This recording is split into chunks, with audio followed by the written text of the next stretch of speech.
Ceremonia de instalación de la mesa directiva. Seguimos con las entrevistas a los parlamentarios. En esta oportunidad nos acompaña el reelecto congresista Octavio Salazar, a quien por supuesto le damos las gracias y la bienvenida aquí a Congreso Televisión. Congresistas, gracias por estar con nosotros. No, muchas gracias. Un saludo cordial a todos los que nos están viendo. Queremos empezar evidentemente con un tema que es su especialidad y que nos preocupa a todos, la seguridad ciudadana. ¿Cuáles son sus expectativas para lo que anuncie mañana Pedro Pablo Kuczynski aquí en el Congreso sobre este tema? Bueno, el diagnóstico que tenemos hoy en día, en estos momentos de la seguridad, es bien complicado. El diagnóstico, si nosotros leemos el Latinobarómetro, y eso invito a la ciudadanía que lo haga, en el Latinobarómetro, que es una organización que funciona en Chile y que le toma el pulso a todas las Américas en materia de seguridad ciudadana y otros, podemos apreciar que, por ejemplo, el Latinobarómetro ha tomado encuestas de victimización, es decir, a las personas les pregunta: ¿usted ha sido víctima en el último año de robo, asalto, etcétera? En el año 2010 era de 29%, el año más bajo de victimización que ha tenido el Perú, según el Latinobarómetro. 29%. 29%. Al año siguiente pasó a 40%. ¿En tan solo un año? En 11 puntos en un solo un año. 11 puntos. Y luego de allí, del año 2011, 40, al año pasado, el 15 de septiembre, pasamos a 51%. O sea, 11 puntos más. Si sumamos nosotros del 2010 a la fecha, en este gobierno del señor Humala, que es la gran herencia que nos ha dejado, es 22% de inseguridad adicional, o en otras palabras, 22% de ciudadanos más que se han incorporado a la larga lista de personas que han sido asaltadas, violadas, asesinadas en el país. Víctimas de la inseguridad. Víctimas de la inseguridad.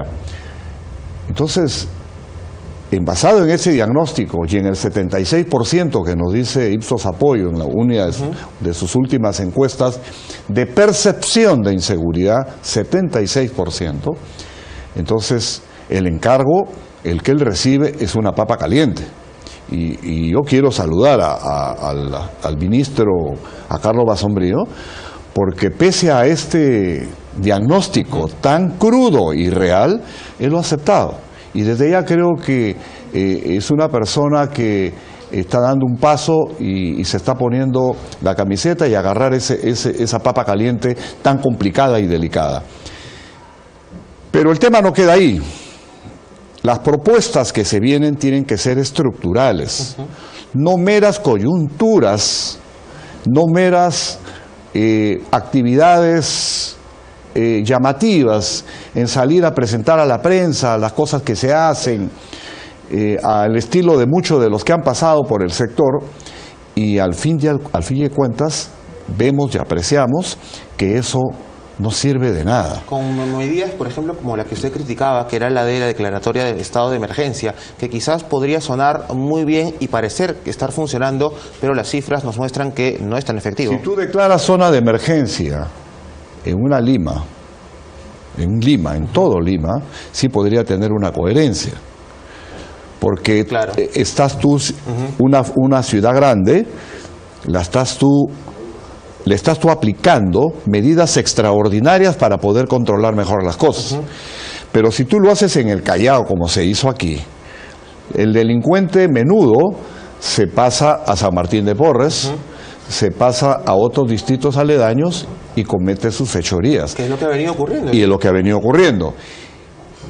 Y el criminal que realiza crimen organizado, valga la redundancia, para ellos no hay ningún problema, porque alquilan una vivienda en Miraflores, en San Isidro, se van y viven cómodamente y no se hacen problemas. Y se ocultan de la acción del Estado.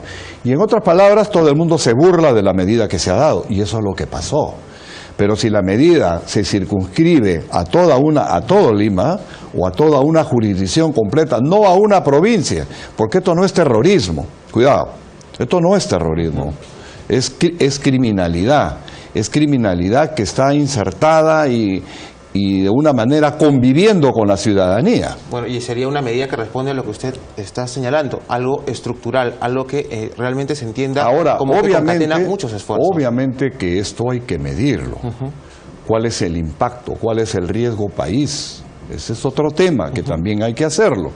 Porque una medida de esta naturaleza, los agentes económicos que quieran invertir, oye, voy o no voy, mira, que acaban de declarar esto, entonces hay que medir el impacto. Para todo hay que medir el impacto. En este gobierno, por ejemplo, se acabó el servicio individualizado, nadie lo hace, se retiraron a 840, se retiraron a un número importante de efectivos que dejaron libres a 840 restaurantes, spa, cines, iglesias, a la hora que llega la feligresía, etcétera. Este año, en cuanto se retira al servicio individualizado, 840 de estos locales han sido asaltados, incluyendo bancos. Ya el Perú no es el ejemplo de la seguridad bancaria. Eso es lo que el señor Humala nos está dejando. Ya el Perú no es el ejemplo, porque de varias partes del mundo venían a copiar ese modelo. ASBAN, la Asociación de Bancos, con la policía. Era un modelo. 0 asaltos, hemos tenido años, 0 asaltos a bancos. Hoy en día, a cada instante nos vienen haciendo goles en varias partes del país. Y es aterrador realmente, y también responde a lo que usted señalaba, esta percepción de la inseguridad que, al margen de lo evidente, de los hechos que vemos todos los días, también nos lleva a vivir con miedo. Un ciudadano en Lima y en cualquier parte del Perú vive con miedo, y eso es insostenible. Obviamente, el ciudadano hoy en día vive asustado, vive coaccionado. No puede realizar sus actividades normalmente porque tiene un Estado que no le está dando la necesidad de seguridad que requiere el ciudadano. Entonces, este es el diagnóstico de todo lo que hemos conversado. Entonces, ¿qué esperamos nosotros mañana del presidente ya en ejercicio a partir del día de mañana, 28 de julio? Necesitamos cambios estructurales, en retornar a cosas que este gobierno se salió. Por ejemplo, le pongo un ejemplo, una perla. Cuando llegó el señor Humala, el primer ministro del Interior, ¿qué es lo que hizo? Cerró las unidades ejecutoras presupuestales. Se tenían 25 unidades ejecutoras presupuestales, es decir, cada región tenía su propio presupuesto, porque si tú delegas responsabilidad, tienes que dar autonomía operativa y tienes que tener autonomía administrativa, que son los dos brazos para gerenciar instituciones como la policía. Es evidente que en las regiones no pueden trabajar sin presupuesto. Si no tienes presupuesto.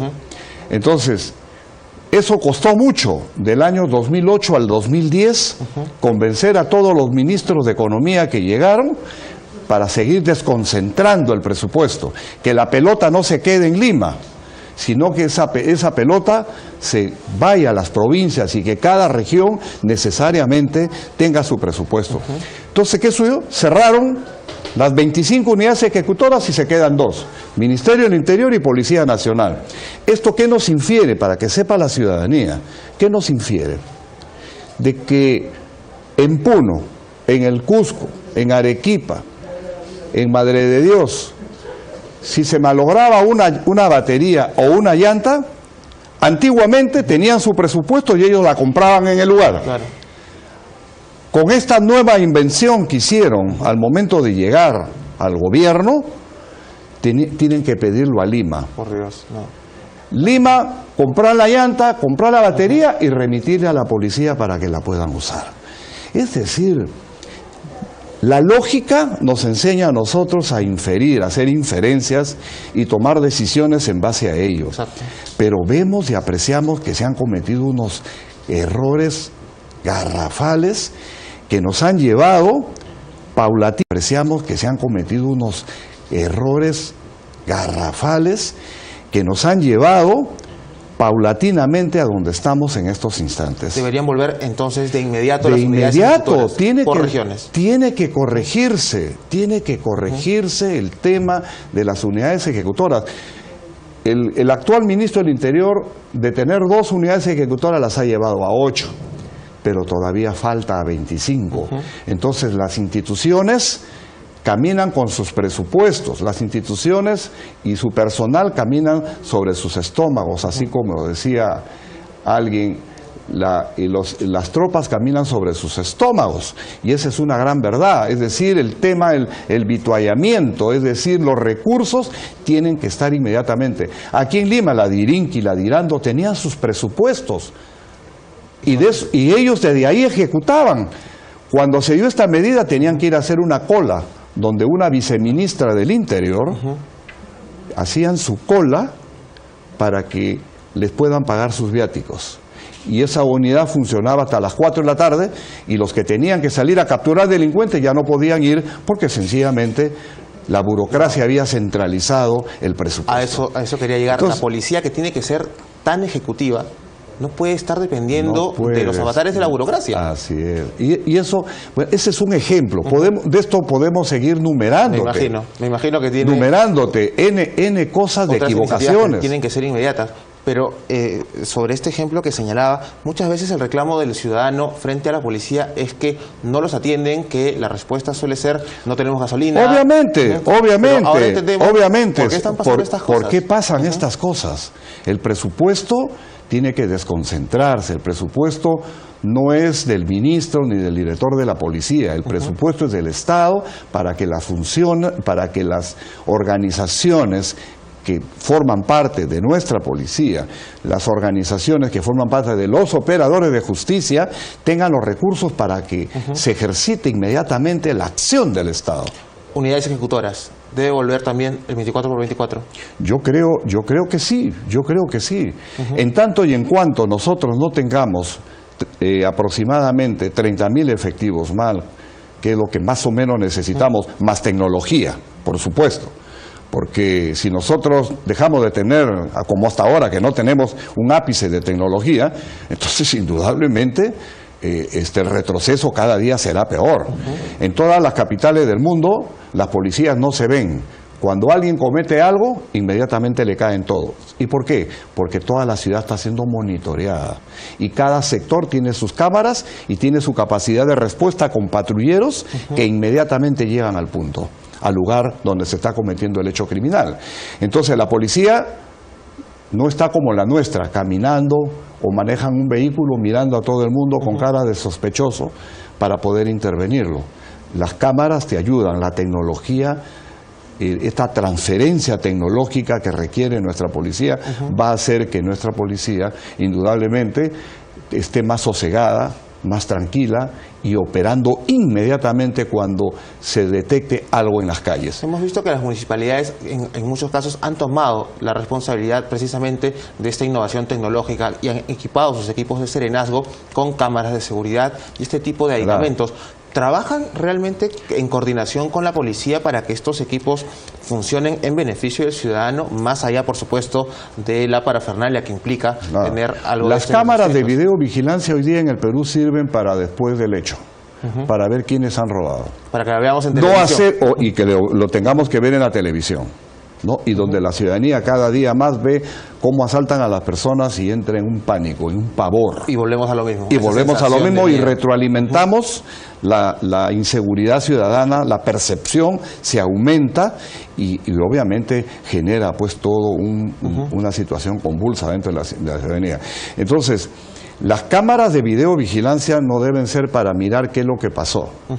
La cámara de videovigilancia es para alertar a esta fuerza que está en una determinada jurisdicción para que inmediatamente salga a operar. Para eso. Entonces, esperamos nosotros, yo espero que mañana el señor presidente electo, ya en funciones a partir del día de mañana, pues nos hable de estos temas. Ya el diagnóstico lo acabamos de conversar y que creo que toda la ciudadanía lo conoce. Tenemos el diagnóstico, el tema está qué hacer con el problema que tenemos. Entonces, nosotros para poder generar un plan de seguridad ciudadana, por favor, es importante lo que voy a decir. Tenemos nosotros que generar los ámbitos en los cuales tenemos que hacer las reformas. En primer término, el tema legal. ¿Qué pasa por aquí? Hoy en día hay una mazamorra de leyes a este gobierno. Por eso yo no soy muy partícipe, créanme, de otorgar facultades. Por una razón. Se comienzan a dar una serie de decretos. En este gobierno, 64 decretos legislativos, en la que se otorgó facultades a ellos, el Congreso le otorgó, en medidas supuestamente reformas en la policía, en la Fuerza Armada, en legislación, que a las finales yo pregunto, esos 64 decretos legislativos, le pregunto al ciudadano que nos está viendo, ¿han servido de algo? Estamos viendo. Les acabo de explicar que tenemos 22% del 2010 hasta el 2015, 15 de septiembre. En septiembre está viniendo el del 2016. El Latinobarómetro de el Latinobarómetro 2016, la medición. Entonces estamos hablando hasta el año pasado, hasta el 15 de septiembre, 22%. Entonces, la pregunta es, se cae de madura. ¿Ha servido que le demos nosotros ¿qué te digo? Posibilidades para que ellos puedan mejorar sus propios problemas? Que no lo conocí. ¿Por qué? Porque no han tenido gente técnica que conozca el problema. No debería entonces entregar sus facultades en materia de seguridad ciudadana. Yo soy de la idea, pero yo sí creo que está llegando un nuevo gobierno, hay que conversar, hay que dialogar. Las comisiones de defensa, donde se toman temas de las instituciones uniformadas, de nuestra policía, la Comisión de Justicia, se tiene que trabajar, creo, a puerta cerrada, y luego de ahí comenzar a trabajar, a aprobar leyes conjuntamente con el Ejecutivo, y obviamente poder tener pues una visión completa. Y esta visión completa pasa por el tema legal. ¿Por dónde va? Tiene que ser un tema integral para empezar. Entonces, el tema legal, el tema tecnológico, ¿no?, que es importantísimo. El tema social, el tema ambiental, procesos administrativos en los operadores de justicia, que hay que ingresar a eso. Hay que ir desamarrando cosas que a través del tiempo nos hemos dado cuenta que no sirven. Al contrario, se convierten en camisa de fuerza para las instituciones. Entonces, reitero, la mirada necesariamente tiene que ser integral. Esos 5 ejes que usted ha señalado son realmente valiosos a la hora, ya no solo del diagnóstico, sino de la acción. El diagnóstico tienes que hacerlo ahí, y sobre eso viene la prognosis, o sea, el plan, ¿no? Entonces, todo eso obviamente debe convertirse en una política pública, ¿no? Correcto. Congresista, lamentablemente nos ha ganado el tiempo. Muchísimas gracias por habernos acompañado. Estamos seguros que usted va a ser uno de los más interesados en lo que se diga mañana en el mensaje al Congreso. Esperemos las propuestas, más propuestas de lo que se va a hacer con nuestra policía, de cómo se va a reorientar las cosas. El primer paradigma que nosotros tenemos que tener a partir de este 28 de julio, hay que retomar las calles. Correcto. Tenemos que retomarlas. Y la única forma es que nuestros efectivos salgan a las calles. No queremos más burocracia en las instituciones. Bueno, tenemos que modernizar las instituciones. La policía no puede seguir con maestranzas arreglando vehículos. Oye, eso ya es de la pera madura. Las instituciones hoy en día hacen renting. Hay que alquilar patrulleros. Alquilemos patrulleros. ¿Para qué hacer grandes compras? La que hemos visto en el Ministerio del Interior. Por supuesto. Siempre se generan estos temas estas situaciones, que no cumplen con las especificaciones. Entonces, ¿para qué entrar? Hoy en día todo el mundo, en el mundo moderno, entre el renting, la empresa privada y el Estado. Y deberíamos entrar nosotros así en todo el Estado, para poder acabar con la compra de repuestos, acabar con las maestranzas al interior de cada ministerio, de cada dependencia. Y que podría empezar a funcionar tomando en cuenta que tenemos también un aparato público elefantiásico y que no permite que se tomen acciones a la velocidad que requiere, sobre todo la seguridad ciudadana. Los vehículos que se han adquirido y que indudablemente no cumplen con las especificaciones técnicas, como ya se ha dicho, hay que devolverlos. Si no cumplen, exacto. ¿Cómo? Pues si no cumplen con las especificaciones que se ha pedido, entonces indudablemente creo que se tienen que tomar decisiones en ese sentido, ¿no? Nuevamente, congresista, muchísimas gracias por habernos acompañado en esta ocasión y esperamos que luego de los anuncios que se hagan el día de mañana podamos volver a conversar para que nos dé sus impresiones. Con todo gusto. Esperamos nosotros que verdaderamente se haga una lucha coherente contra la inseguridad. Nuevamente, y eso es lo que muchísimas esperamos gracias por habernos acompañado en esta entrevista aquí en la Mesa Central de Conducción de Congreso Televisión. Nosotros vamos a hacer una pausa, pero regresamos con más. No se vayan, ya volvemos.